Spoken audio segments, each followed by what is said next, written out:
Bien, en las dos píldoras anteriores hemos obtenido, por un lado, la función de utilidad intertemporal que maximizan las familias, sus preferencias, que dependen del consumo, una función de utilidad instantánea de elasticidad de sustitución intertemporal constante, con una tasa de descuento y demás. Y hemos obtenido también lo que es la restricción presupuestaria intertemporal a la que se enfrentan. Ahora, ¿qué es lo que hacen las familias en cada instante de tiempo? Maximizar esto sujeto a esto. Se maximiza la función de utilidad sujeta a la restricción presupuestaria intertemporal. Y esto, en estos términos de optimización dinámica, con tiempo continuo, se plantea a través del hamiltoniano. El hamiltoniano,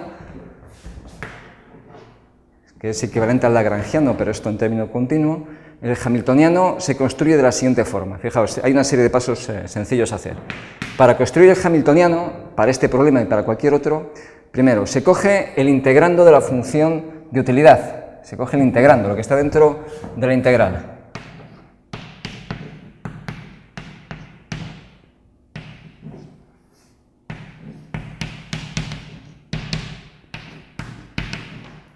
Bien, a ese integrando se le suma, voy a dejar aquí un espacio, lo que es el contenido de la restricción presupuestaria intertemporal, lo que determina la variación de los activos, la parte derecha de la ecuación.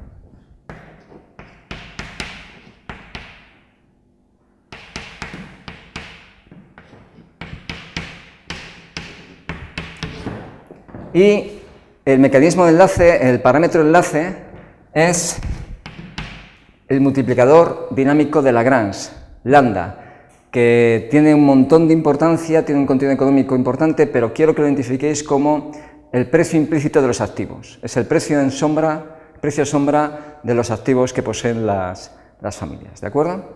Bueno, una vez que hayáis planteado el hamiltoniano, tenéis que hacer dos cosas. Identificar, por un lado, las variables de control y las variables de estado, porque las condiciones de primer orden para las variables de control y para las variables de estado son distintas. ¿Cuáles son las variables de control? Las variables de control son aquellas que deciden los individuos y que están dentro de la restricción presupuestaria intertemporal sin el puntito encima. Vale. Esta es la variable de control, el consumo. En cada instante de tiempo los individuos van a decidir cuánto consumir. ¿Cuál es la variable de estado? La variable de estado es la resultante, la que va definiendo el estado de las familias. Para que os acordéis, es la que tienen puntitos en la restricción presupuestaria intertemporal, en este caso, B. Por tanto, variable de control, consumo, variable de estado, los activos.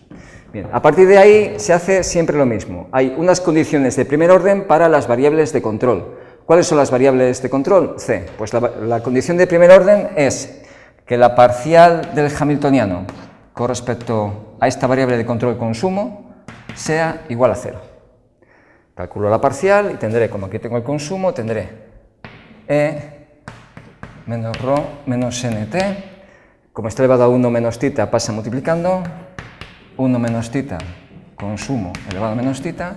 1 menos θ aquí dividiendo. 1 menos θ. Sigo buscando consumo, lo tengo aquí con el menos, multiplicado a lambda, será menos lambda igual a 0. Esta es la condición de primer orden asociada a la variable de control, consumo. Si hubiera más variables de control, se haría lo mismo. En este caso solamente está el consumo. Después, condición de primer orden asociada a la variable de estado. Pues parcial del hamiltoniano respecto B igual a la menos variación de su precio. Menos variación de lambda. La condición de primer orden asociada a nuestra variable de estado B, los activos, es la parcial, igualarla no a 0, sino a la menos variación de su precio. Os he dicho que lambda es implícitamente el precio del activo. Pues si calculo la parcial, B lo tengo aquí, sería lambda que multiplica a RT menos N, RT y menos N, igual a la menos variación de su precio. Primera condición de primer orden, esta. Segunda condición de primer orden. Y la tercera condición de primer orden, importantísima desde el punto de vista de caracterizar el equilibrio final, es lo que se denomina condición de transversalidad, y que dice que el límite, cuando el tiempo tiene infinito, de lambda t, bt, tiene que ser 0. Esto es la condición de transversalidad. Insisto, de una importancia crucial para caracterizar los equilibrios y que simplemente lo que viene a decir es que cuando la vida se acabe, en el infinito, si fuera un contexto finito sería más sencillo de intuir, pero en el infinito, esto, que es el valor de los activos de los individuos, tiene que ser cero. ¿Por qué se impone esto? Porque si esto fuese positivo, quiere decir que no ha consumido lo suficiente. A lo largo de su vida tenía que haber consumido más. Y si fuese negativo, al revés. El individuo deja este mundo, utópico de infinitos periodos de vida, dejando deudas. Con esto lo que se impone es que al finalizar el periodo de análisis no deja ni deudas ni activos positivos, ¿vale? Bien, una vez que obtenéis las tres condiciones de primer orden, se opera de la misma forma siempre. ¿Cómo se opera? Pues primero cogéis la condición primera de primer orden. Voy a borrar todo lo demás. Borro.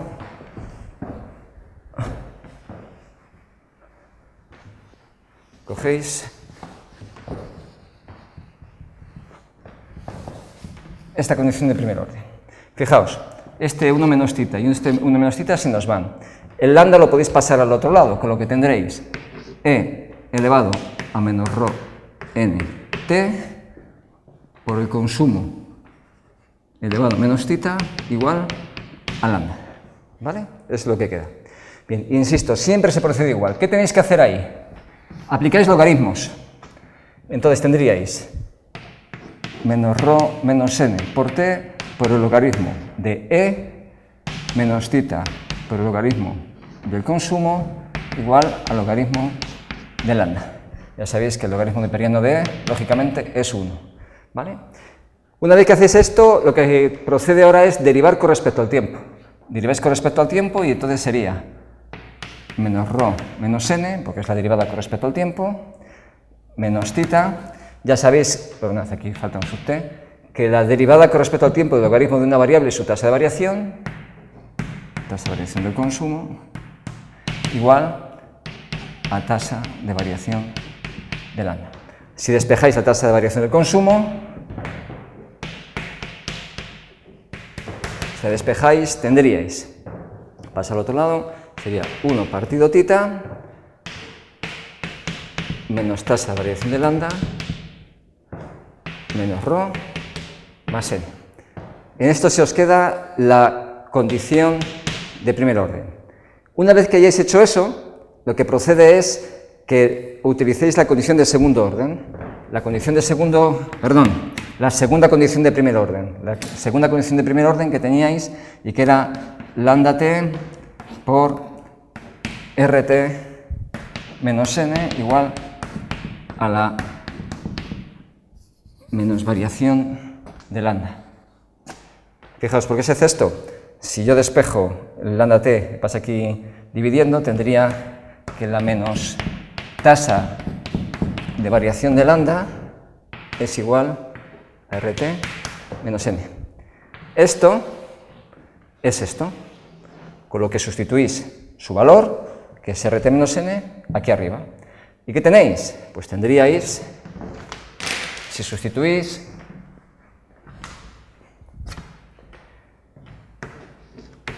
que la tasa de crecimiento del consumo es 1 partido θ por rt menos n menos ρ más n. Este n y este n se nos va, con lo que ahora sí nos queda que la tasa de crecimiento del consumo, como consecuencia del comportamiento optimizador de las familias, adopta esta expresión, la cual es muy interesante. ¿Qué es lo que nos dice esta expresión? Bueno, lo primero que nos dice es que el consumo crecerá o no en función de este diferencial. Es decir, que el crecimiento del consumo será positivo si el tipo de interés es mayor que ρ. Será cero, es decir, el consumo será constante si el tipo de interés coincide con ρ, y será menor que cero si el tipo de interés es menor que ρ. ¿Por qué digo que es interesante? Por lo siguiente. ¿Qué es el tipo de interés? El tipo de interés no es otra cosa que el premio por no consumir. Cuando alguien no consume y ahorra es porque le paga un interés. Por tanto, si no consumes, tu premio es el tipo de interés que recibes. ¿Qué es RO? RO lo hemos definido como la tasa de egoísmo paterno, es una tasa de descuento subjetivo, es el coste de no consumir, es el coste de no consumir. Cuanto más egoísmo tengo, me cuesta más no consumir. Por tanto, si el premio de no consumir es mayor que el coste, eso quiere decir que hoy consumiré menos que mañana, es decir, habrá un crecimiento del consumo. Si el coste es igual al premio, me es indiferente y por tanto consumiré lo mismo hoy y mañana. Y al revés, si el premio por no consumir es menor que su coste, lógicamente voy a consumir más hoy y menos mañana, con lo que habrá un crecimiento descendente, un consumo descendente. Por tanto, el signo depende de este diferencial, que es importantísimo, y la cuantía depende del diferencial y de θ. Cuanto más pequeño es θ, cuanto más bajo es θ, más lineal es la función de consumo, más me da igual consumir mucho o poco. Cuanto más alto es θ, más valoro consumir lo mismo todos los días, y eso hace que el crecimiento de consumo sea menor. Por tanto, este es el resultado del comportamiento óptimo de las familias, donde, insisto, lo más importante es que, a diferencia del modelo de Solow, donde el consumo y el ahorro era constante en función de la renta de los individuos, aquí es el resultado de un proceso de optimización y al final su pauta de consumo depende del diferencial del tipo de interés menos RO. Ahora, la clave está, ¿qué es lo que determina el tipo de interés? Y para eso vamos a estudiar en la siguiente píldora el comportamiento de las empresas.